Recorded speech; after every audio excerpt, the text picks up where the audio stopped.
Ibihe byiza kuri ese mu gukurikira PIB TV Rwanda ndagusuje kandi ngwaye ikaze muri aya makuru.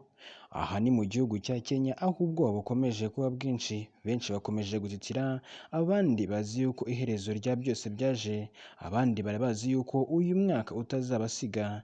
Ni nyuma y'aho ikintu giteye ubwoba cyikubise muri kino gihugu, kikaza gifite uburemere buteye ubwoba ndetse cyose kiza kuba cyava mu kirere, abagiye batandukanye bongera gushya ubwoba.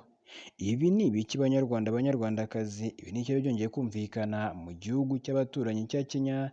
Ese ibi byaba byaturutse hehe? Ese amaherezo y'iki kintu cyavuye mu kirere cyaba kizajya hehe? Mbese kuri ubu ni iki itsinda ry'abashakashatsi ryari ryatangaje nyuma y'uko iperereza ritangiye? Ibi ndetse n'ibindi byose bigiye bitandukanye twaguteguriye uyu munsi. Cyakora niba ugeze hano bwa mbere cyangwa usanzwe wanatsugaho ikaze, kandi ndakwibutsa ko iyi ari PIB TV Rwanda, isoko y'amakuru yizewe kandi agezweho hano mu Rwanda.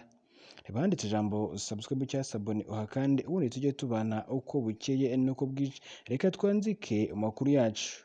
Muri Kenya kuri ubu ngubu ikigo gishinzwe gukora iperereza cyatangaje ko cyatangiye iperereza ku cyuma cyaguye ku butaka bwacyo kivuye mu kirere. Ikigo cya Kenya gishinzwe ubumenyi bw'ikirere KSA cyatangaje ko cyatangiye iperereza ku cyuma kiri mu ishusho y'uruziga gifite ibiro bisaga 500 cyaguye mu gace ka Makuku gaherereye mu karere ka Makwini, giturutse mu kirere ariko kikaza kwikubita muri kino gihugu cya Kenya. Amafoto yafashwe agaragaza ari uruziga ndetse bikagaragara nk'aho ari icyuma. Ibi byumvikanye ku wa 30 Ukuboza umwaka wa 2024, ndetse aya mafoto agaragaza abaturage bagishagaye bisa naho bafite cyangwa se bafite ubwoba bashaka kugisobanukirwa, gusa hano abashinzwe umutekano bakagerageza kuba babigizayo. Iki kigo kandi mu magambo yacyo kikaba cyagize kiti ubwo twamenyaga amakuru ku wa 31 Ukuboza umwaka wa 2024, abakozi b'iki kigo cya KSA bihutiye kujya aho cyaguye batangira iperereza ndetse bakorana n'andi matsinda y'ibigo bigiye bitandukanye n'ubuyobozi bw'inzego z'ibanze, batangira kugicungira umutekano kugira ngo hatagira abaturage bakishaho maze ugasanga bakoze ibyo batazi. Ibi kandi bakaba rero bavuga ko iperereza ryatangiye kandi ryimbitse, bityo ko nta muntu ukwiye kuba yagira ubwoba, ariko nanone basaba abagiye batandukanye kongera kwitwararika. Amakuru y'ibanze kandi yaturutse muri kino kigo cya KSA avuga ko iki cyuma ari igice icyogajuru kiba gifite ubusanzwe, ndetse ko kiba kigomba gushwanyukira mu kirere mu gihe kigaruka ku isi cyashwanyagutse cyangwa se kikagwa ahantu hadatuwe nko mu nyanja. KSA yatangaje ko abahanga bayo bari gusesengura kugira ngo bamenye byinshi kuri icyo cyuma, bamenye nyiracyo, ndetse bakomeje kwizeza abaturage yuko bazamenyeshwa ibizava mu busesenguzi ndetse no mu iperereza. Si ubwa mbere kandi si n'ubwa kabiri ibintu nk'ibi bidasanzwe, ibintu nk'ibi biba bidasobanutse byaba biguye ku butaka ubwo ari bwo bwose, yaba muri Afurika cyangwa se ahandi. Gusa rimwe na rimwe ababibonye cyangwa se babyumvishe bakavuga yuko yaba ari imperuka iba igiye kuza. Gusa abantu bagiye batandukanye bakavuga ko burya hari byinshi biba mu kirere abantu baba batazi.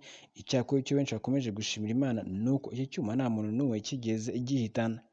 Ibi kandi bisa neza nk'ibigeze kumvikana mu gihugu cy'u Rwanda, aho n'ubundi i Kanombe hafi n'ikibuga cy'indege mu kirere higeze kuza akantu kameze nk'agacuma mu kirere, benshi bongera kwemeza yuko imperuka yaba igiye kuba. Niko abantu bayibonye, icyakora agacuma kaje kuburirwa irengero nyuma y'igihe gito, mu gihe benshi bari bahiye ubwoba. Abafite udufaranga twaba batangiye kuturya umusubiri bavuga yuko batazadusiga, abandi basanga babasha agatama, ubundi biza kurangira batangiye kwinywera amayoga, dore yuko ngo mu ijuru ubusanzwe ngo batanywa, bityo bumva ngo ibyabo byose bigiye kuba byarangira. Benshi bakomeje guhuza ibi ngibi kandi ntibyongeye kumvikana mu gihugu cy'Abarundi, aho naho humvikanye ishusho cyangwa se habonywe ishusho mu kirere isa nk'aho ari ishusho ya Yezu Kristo. Icyo gihe nabwo abagiye batandukanye bavuga yuko igihe cyo kugaruka kwe cyaba kigeze, bagiye batandukanye bavuga yuko imperuka yaba igeze. Gusa kugeza magingo aya umwaka ukaba ushize ariko nta kintu na kimwe kigeze kiba ku isi y'abazima.